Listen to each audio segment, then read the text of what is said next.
আপনারা সবাই মঞ্চে উঠে মঞ্চ ভেঙে পড়বে, দয়া করে আপনারা আর কেউ উঠবেন না প্লিজ।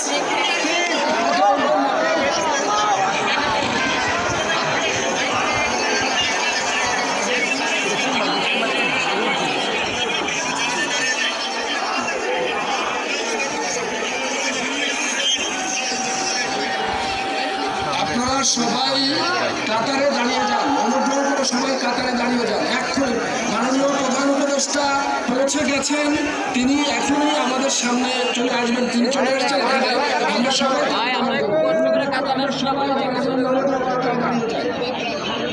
অনুগ্রহ করে মাননীয় প্রধান উপদেষ্টা চলে এসছে। আমি সবাইকে মঞ্চ ত্যাগ করবার জন্য অনুরোধ করুন, আমি সবাইকে মঞ্চ ত্যাগ করবার জন্য অনুরোধ করুন প্লিজ প্লিজ। আমি ইনকিলাব মঞ্চের নেতৃবৃন্দকে অনুরোধ করছি, সবাই মঞ্চ থেকে নেমে পড়ুন প্লিজ।